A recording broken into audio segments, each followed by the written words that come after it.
अजगर करे न चाकरी, ये भी शरणागति का भाव है। अजगर करे न चाकरी,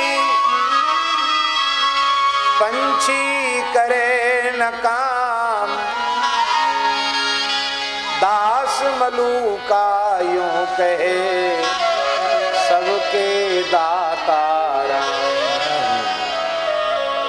किसी ने मलुकदास जी से पूछा कि कमाने के नाम पर तो आप कुछ नहीं करते हो और असंख्यों जीवों की सेवा कैसे करते हो? तो मलुकदास जी ने कहा कि हमारा ठाकुर जी से समझौता हो गया है। आप लोग भी कर लो ठाकुर जी से समझौता, द्वारकाधीश जी से, कि प्रभु आपने हमको दो काम दिए हैं, एक कमाने का और एक खाने का, तो दोनों काम करके हम भजन नहीं कर पाएंगे, एक काम कम से कम आप ले लो। क्या बोले? खाने का और राम राम करने का काम हमारा, और व्यवस्था जुटाने का काम आपका। बोलो भक्तवत्सल भगवान की जय।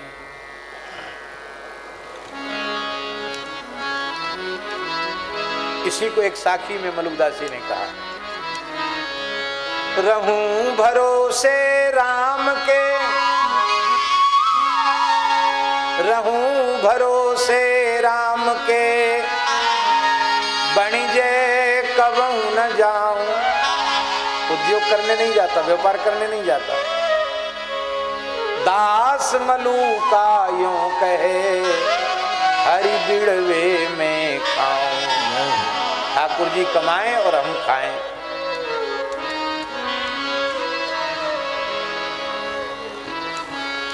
बोलिए राशन पानी इतना कहां से आता है?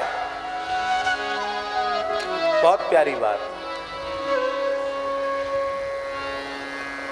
मोदी सब संसार है, मोदी माने कमाने वाला, व्यापार करने वाला। मोदी सब संसार है, साहिब मेरे राम।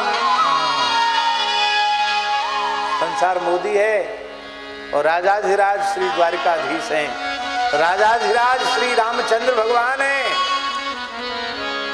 मोदी सब संसार है, साहिब मेरे राम। जा पर चिट्ठी उतरे सोई खर्च। ये संसार मोदी है, हमारे राम जी की चिट्ठी जिस पर पहुंच जाती है वही, मुझे कमाने की जरूरत नहीं। और संतों का काम ऐसे ही चलता है, राम जी की चिट्ठी पहुंचती है। इतना आटा भिजवा दो, इतनी शक्कर भिजवा दो, और इतना घी, इतना तेल भिजवा दो, तभी भोज भंडारे होते, तभी उत्सव महोत्सव होते हैं। आप कहीं मांगने जाती हैं? कैसे हुआ? जिस पर राम जी की चिट्ठी पहुंची उसी ने सेवा कर दी। एक पैसे की तनख्वाह कहीं से मिलती है? किसी की नौकरी करती है आप? ये कहां से व्यवस्था हो रही है? जा पर चिट्ठी उतरे सोई खर्चे दाम। अब बहुत ध्यान से सुने, चिट्ठी किस पर उतरती है? हिरण भाई बताओ, किस पे चिट्ठी उतरती है? हम आपको जानते नहीं, आपको पहचानते नहीं, आपका नाम ही हमने नहीं सुना। हम आपको कंकोत्री भेजेंगे, हम आपको चिट्ठी लिखेंगे, हम आपको पत्र लिखेंगे? बोलिए, आपको हम जानते हों, अपना मानते हों, तब हम आपको पत्र लिखेंगे। आशय माता जी इसका ये है कि गौ सेवा, संत सेवा, ठाकुर सेवा, दीन दुखियों की सेवा, ये सेवा का भाव उसी भाग्यशाली जीव के भीतर जगता है जिस पर भगवान चिट्ठी भेजते हैं। अर्थात जिस जीव को भगवान अपना करके मानते हैं उसके मन में सेवा का भाव आता है। यदि भगवान ने कृपा करके हमें सामर्थ्य दी है और हमारे मन में सेवा का भाव जग रहा है, तो समझना चाहिए कि राम जी की चिट्ठी हमारे पर आ गई है। अब हमारे कल्याण में संदेह नहीं है, क्योंकि भगवान ने हमें अपना लिया है। यदि भगवान हमें न अपनाते तो हमको ये सेवा का सौभाग्य कैसे प्रदान करते।